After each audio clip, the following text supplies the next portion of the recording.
ॻाल्हि कंदासीं सिंध जा ॿ जेके नामवर फ़नकार आहिनि जेके तमामु घणा पॉपुलर आहिनि सिंध में, उन्हनि जे बारे में ॻाल्हि कंदासीं त उन्हनि जे विच में छाजे लाइ अणविंदड़ आहे ऐं उहे पाण में छो नथा ठहनि। त दोस्तो, सोशल मीडिया ते हर वक़्तु उन्हनि जो को न को बयानु साम्हूं ईंदो रहंदो आहे ऐं ॿिन्हिनि जे विच में का न का हलचल थींदी रहंदी आहे। दोस्तो, ॿिन्हिनि फ़नकारनि जो नालो तव्हांखे ॿुधाईंदा हलूं।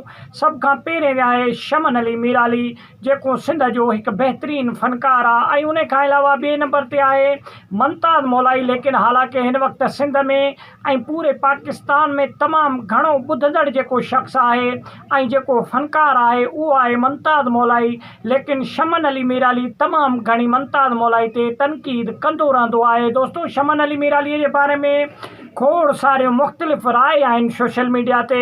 कुझु राय जे बारे में असां तव्हांखे ॿुधाईंदासीं त शमन अली मीराली जॾहिं उरूज मिलियो शमन अली मीरालीअ खे, त उहो उरूज शमन अली मीराली न संभाले सघियो ऐं शमन अली मीरालीअ खे बि मुमताज़ मौलाई तमामु घणा गीत लिखी ॾिना शाइरीअ तौरु, ऐं मुमताज़ मौलाई शाइर हुयो उन टाइम में ऐं ॻाईंदो न हुयो। दोस्तो, उन टाइम जी ॻाल्हि आहे, शमन अली मीरालीअ खे तमामु घणो सिंध में माण्हू ॿुधनि पिया ऐं तमामु घणी मौत पई मिले शमन अली मीरालीअ खे। त पोइ अहिड़े तरीक़े सां माण्हू ईअं बि चवनि था त शमन अली मीरालीअ नाजाइज़ फ़ाइदा वरिता जेके शाइर आहिनि असांजा।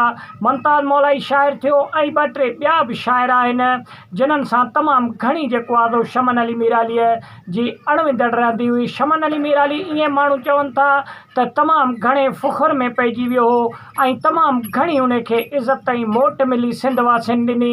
इन जे करे पोइ इन जे करे शमन अली मीराली आपे खां बि निकिरी वियो। दोस्तो, मुमताज़ मौलाई हिन वक़्तु सिंध जो पॉपुलर तरीन जेको आहे सो फ़नकार आहे, बल्कि पूरे पाकिस्तान जो ईअं सम्झो। पहिरीं मुमताज़ मौलाई सिंध लेवल ते सिर्फ़ु ॻाईंदो हुयो ऐं पंहिंजी शाइरी लिखे ॾींदो हुयो। हिन वक़्तु शमन अली मीराली ऐं मुमताज़ अली मौलाई दोस्तो हिन वक़्तु पूरे पाकिस्तान जो फ़नकार आहे। जॾहिं खां वठी इहो गानो मुमताज़ मौलाई ॻायो त सिंध में आओ मछली पल्ला तुम्हें खिलाए, उन खां पोइ पूरे पाकिस्तान में माण्हुनि जेको आहे सो मुमताज़ मौलाई खे ॾिठो ऐं ॿुधो ऐं मुमताज़ मौलाई खे सुञाणणु स्टार्ट कयो। सिंध जा जेके वॾा पाकिस्तान जा टेलीविज़न आहिनि, जेके टेलीविज़न चैनल आहिनि दोस्तो, उन्हनि ते बि मुमताज़ मौलाई खे घुरायो वियो ऐं उते बि इंटरव्यू खोड़ सारा मुमताज़ मौलाई जा थिया। ऐं हिन वक़्तु पाकिस्तान बल्कि पूरे सिंध में तमामु घणो जेको ॿुधंदड़ शख़्स आहे उहो मुमताज़ मौलाई आहे। दोस्तो, सिंध जा जेके गुलूकार आहिनि ऐं सिंध जा जेके आर्टिस्ट आहिनि उन्हनि जे बारे में असां वीडियो पंहिंजे चैनल ते आणींदा रहंदा आहियूं। जे अगरि फेसबुक ते था ॾिसो त फॉलो करे छॾियो, जे अगरि यूट्यूब ते था ॾिसो त सब्सक्राइब करे सुठो कमेंट ॾेई पंहिंजे राय जो इज़हार लाज़मी ॾींदा। वॾी महिरबानी।